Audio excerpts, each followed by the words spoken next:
Hello, everyone.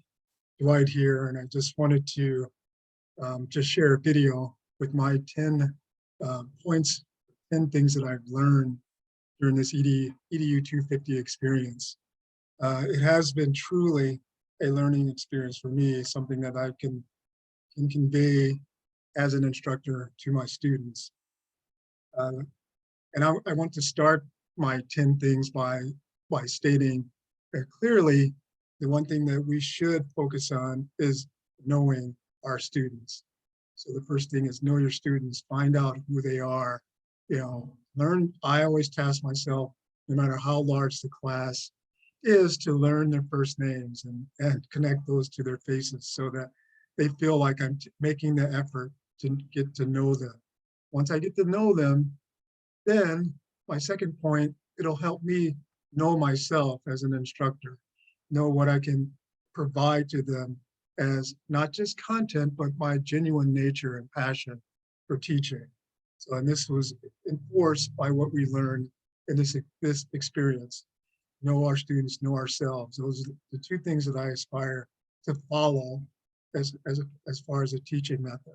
I express that in my teaching philosophy, and it's something that has helped me to become a better instructor. I know that. The third thing is know your approaches. If you're genuine, then you'll be able to get up in that classroom and know exactly what you need to say, know exactly what you need to present, know exactly how you need to help your students learn. It's another thing that I focus on. And if I know learn about my students, know myself, know my teaching approaches, that is reflected in your teaching methodology. And then while you're working on all that, and four is know your students' learning principles. How do they learn? What are they interested in? You can figure that out in a very short amount of time if you're paying attention. It's something that requires a little work, but I think it is something that we have to do in the classroom. Something that we focus on learning in this particular EDU 250 learning experience. All right, moving ahead. Of course, there's motivation. There's both your motivation as an instructor. We really need to tie into that, and that ties back to being genuine. If we really want to provide, discrete lessons and things that are easily understood, it will be easy to latch on to our motivation, to get up in the morning and say, I'm ready to change the world by teaching these individuals something that they probably didn't know before coming to class. And once you establish that level of understanding, then you can definitely begin to understand your students' motivations, and that's number 6. So learn what motivates students. I teach some very interesting topics, but some students, even though they're essentially involved and captivated by the topic, sometimes they have no idea if they really want to learn it. So then at that point, we do want to tap in to their motivation. And we try to make sure we create things that are appropriate. And when I say we, it's always a collaborative effort between myself and the students, all of the students in the classroom. I like for it to be that type of environment. All right. So, and that leads to my 7th point, or 6th point, excuse me, and that's understand what diversity truly means. I mean, you hear this term a lot in education. You tie that to learning principles, you tie that to motivation, but we have to pull in culture, we have to pull in background. First generation, there's all these aspects. If we pay attention, it's easier, I should say, for us to discern the information needed to help our students learn.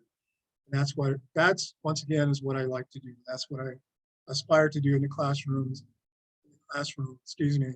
And that's what I know has the most impact on our students. Number 7 is develop an effective course, or help develop. I've worked in several scenarios where the course development, whether it's for accreditation or some competencies that we're focusing on, you really should know how that will create an effective class. So that level of knowledge, and believe me, when I started, I used to think that was not important. Let's just teach the topic, and not worry about assessment and competencies. Well, I learned very quickly that that is needed. If you don't have that particular aspect in the classroom, then you have no way of measuring any type of learning.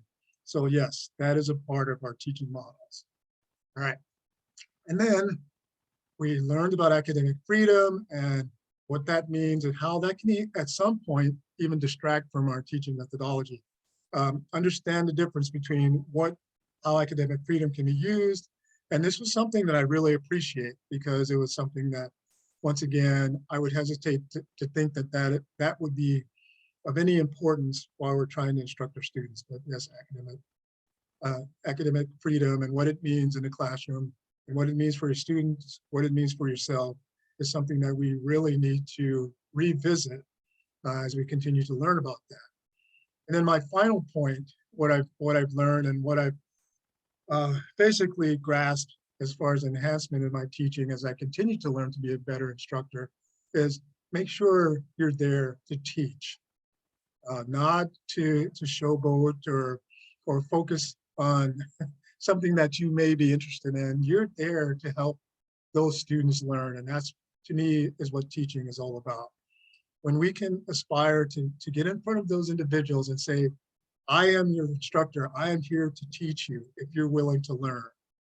And this is something that I really believe in. And I have to say briefly that, yeah, I've always aspired to have that type of impact on a group of students. I never think that I would, get to this point where I'm supposedly, possess the ability to really come across as someone who wants to teach. But to me, that's what teaching is. It involves all of these 10 points.